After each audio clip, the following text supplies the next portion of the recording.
Mr. McMahon, I'm going to tell you something. You know, I've been in a lot of battle royals, and there's been a lot of tag team partners involved in battle royals, and I've seen them go against each other just to get this money. Of course, if they're true partners, they're not going to do this. They'll split it up on the end anyway. Have you ever heard about the time Swede Hanson betrayed his own tag team? Yeah, that might just be the wildest and most controversial moment of his entire career.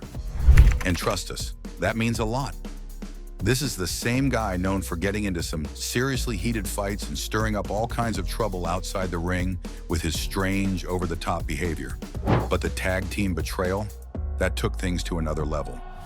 So, what really went down? Let's break it all down and see what happened. All right, so let's go back to the wild world of Swede Hanson, a man who wasn't just known for what he did in the ring, but also for all the chaos that followed him outside of it.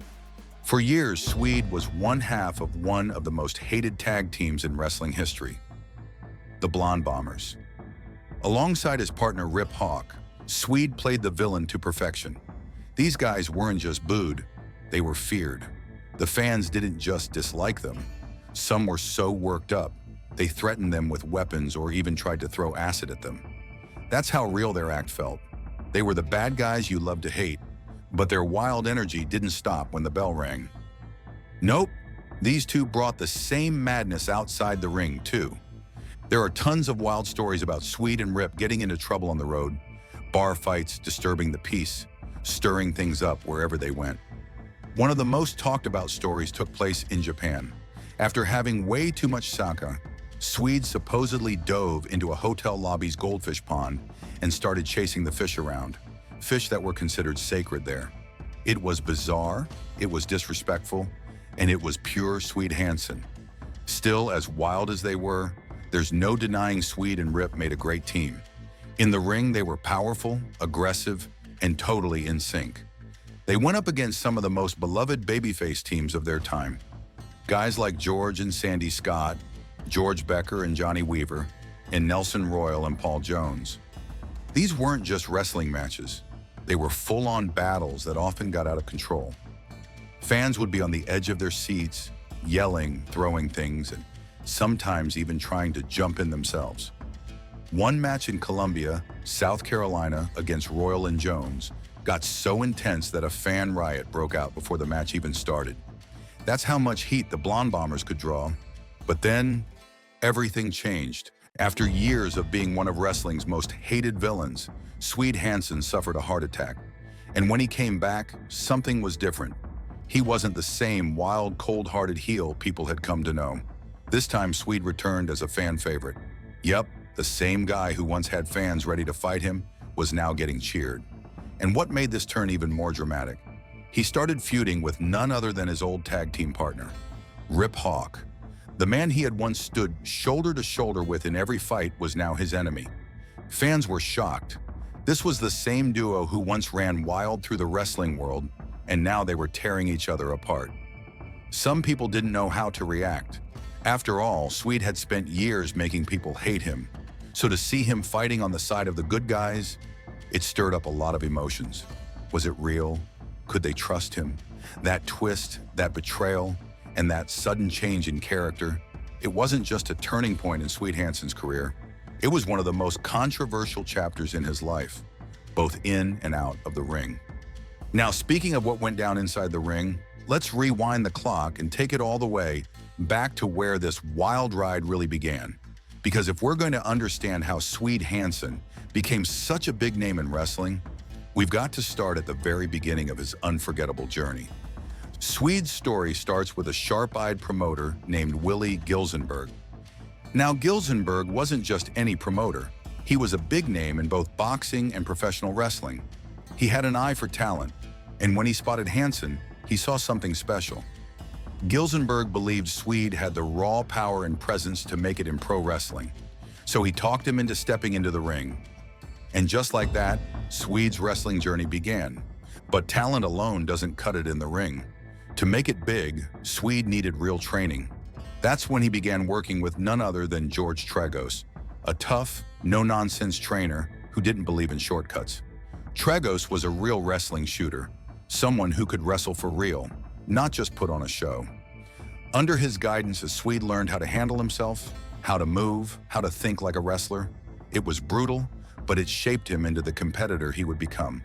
Swede made his in-ring debut in 1957 in Paterson, New Jersey, wrestling for the Worldwide Wrestling Federation, what we know today as WWE. His first opponent? Miguel Torres. And while that match was just the beginning, it didn't take long for Swede to get noticed. Not long after, he was sent to Pittsburgh to keep honing his craft, and that move would place him in a moment of wrestling history. Because in Pittsburgh, Swede Hanson ended up facing a man making his own debut, none other than Bruno Sammartino. Yep, the same Bruno who would later go on to become one of the most beloved champions in wrestling history. So while Swede was still finding his footing, he was already part of some pretty major moments. But Swede's big break came when he moved down to the Carolinas, a hotbed for wrestling at the time, after getting hired by legendary promoter Jim Crockett. The scene there was different. It was gritty, it was passionate, and the fans took their wrestling seriously. This is where Swede's career really took off. It's also where he teamed up with the man who would become his closest ally and later his biggest rival, Rip Hawk. Together, Swede and Rip formed a tag team known as the Blond Bombers. And make no mistake, these guys were villains, total heels.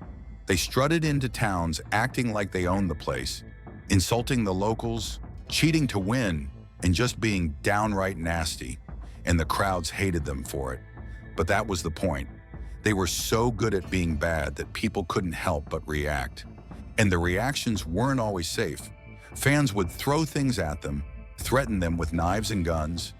There were even times when acid was thrown their way.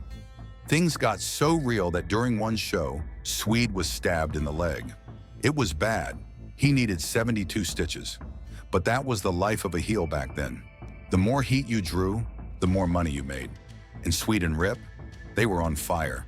Their bond wasn't just about teaming up. They trained together, traveled together, got into all kinds of wild situations together.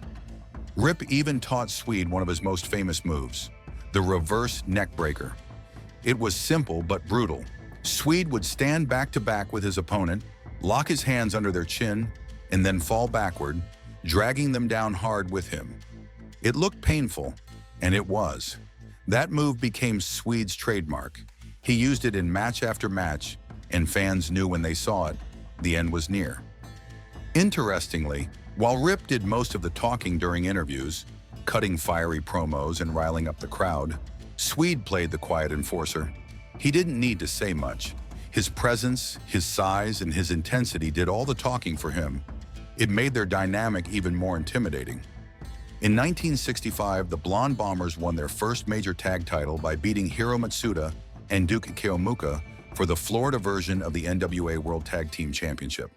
That was just the beginning of their dominance. They moved through territories including Mid-Atlantic Championship Wrestling, where they became the first ever NWA Atlantic Coast Tag Team Champions. Between 1968 and 1971, they held those belts 4 times, constantly battling with fan-favorite teams like George Becker and Johnny Weaver. Those feuds were intense and brutal, often ending with chaos in the ring and sometimes in the crowd. But the reach of the Bombers didn't stop in the US. They even traveled to Tasmania, where they captured the IWA World Tag Team titles. That just showed how far their reputation had spread. No matter where they went, people knew who they were, and they either loved them or hated them. Usually it was the latter. Now, while they were dominating the ring, things were just as eventful outside of it. Around this time, a young up-and-comer named Ric Flair entered the wrestling world. He was raw, full of energy, and a bit of a troublemaker. Swede and Rip took him under their wing, showing him the ropes and helping him survive the unpredictable world of wrestling. But Flair's wild side nearly got them into serious trouble. In one wild incident, Flair flirted with the girlfriend of a man tied to the mafia. Word got around fast, and let's just say the guy wasn't happy. Flair's life could have ended right then and there, but thanks to Swede and Rip's own connections with that same mafia group, they were able to smooth things over and save Flair from disaster. It was one of those behind-the-scenes stories that showed just how crazy and dangerous the wrestling life could be back then. And then just as it seemed like Hanson's wrestling career was moving forward, something happened that no one could have ever seen coming. It was the kind of twist that could have ended it all. Not in the ring, but in real life. In 1971, Swede suffered a heart attack. Yeah, a heart attack.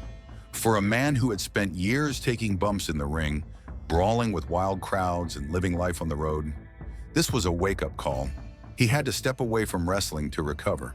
The same man who once took 72 stitches after being stabbed by a fan was now in a real fight, one with his own health.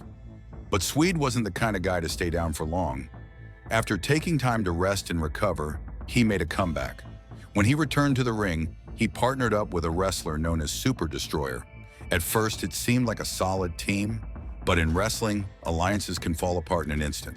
And that's exactly what happened. Super Destroyer turned on Swede, stabbing him in the back. Not literally this time, but emotionally and professionally. The betrayal set off a new rivalry between the two, and just like that, Swede Hanson became a face, a good guy. After years of playing the villain, now the fans were cheering for him. His feud with Super Destroyer lit up the territory and gave Swede a fresh spark. Then in 1974, things heated up even more when Swede teamed up with Tiger Conway Jr., another rising star. The two formed a solid team and found themselves going toe-to-toe with a familiar name from Swede's past. Rip Hawk, along with a young Ric Flair. This wasn't just about tag team matches anymore. The tension was personal, especially between Swede and Rip. They had once been brothers in arms, but now they were fighting on opposite sides of the ring. What started as tag team showdowns soon evolved into brutal one-on-one matches between the former partners. The crowd was hooked. Everyone wanted to see who would come out on top. As the years rolled on, Swede's role in the business began to change. He was no longer the main event guy he once was. Instead, he was used to help put over younger talent, meaning he'd lose matches to make the new guys look strong. It wasn't the spotlight, but it was still important. He was giving back to the business that had given him so much. After a while, Swede left the territory for a bit, but when he came back, he returned with a whole new look and attitude. Gone was the tough, silent bruiser from the Blond Bombers days. In 1979, Swede made another big move. He returned to the WWWF, the same company where he first started over 2 decades earlier. But this time, he came back as a vicious heel, managed by the legendary classy Freddie Blassie. And Swede was mean, real mean. In match after match, his opponents were left so beaten up that they had to be stretchered out of the ring. The crowd hated him, but that's exactly what he wanted. He was building heat, and he was doing it well. That same year in October, Swede got one of the biggest opportunities of his career. He challenged Bob Backlund for the WWWF World Championship at Madison Square Garden. It was a huge match, but Swede came up short. Still, sharing the ring with the world champ at the Garden was no small deal. It proved that even after everything, the heart attack, the betrayals, the wild gimmicks, Swede could still hang with the best. And then, almost like things had come full circle, Swede and Rip Hawk teamed up once more. This time, they went down to Texas and wrestled for NWA Western States Sports. The old chemistry was still there, and they won the NWA Western States Tag Team Championship 3 times. It was a throwback to their glory days, but it also showed that their bond ran deeper than any feud. Swede's final title run came in 1981, and for the first time, it wasn't with Hawk. This time, he was in Montreal, Quebec, teaming with a masked wrestler known as the Hangman. Together, they won the Canadian International Tag Team Championship. It would be the last time Swede held gold in his career, but this wasn't the end of his time in the ring. After that title reign, Swede came back to McMahon's New England territory, which had now become the WWF. This time, Swede had a whole new gimmick, a redneck character with long hair and a Confederate flag. He played the role of the lovable, down-home wrestler who fans could get behind. Swede was no longer the villain, but the guy who you could root for. And in that final phase of his career, that's exactly what fans did. He competed in the WWF until he retired in 1986, leaving behind a legacy that few could match. So what do you all think about all of this? We'd love to hear your thoughts, so make sure to drop a comment below and let us know. And of course, don't forget to like and subscribe. We'll catch you all next time. Bye for now.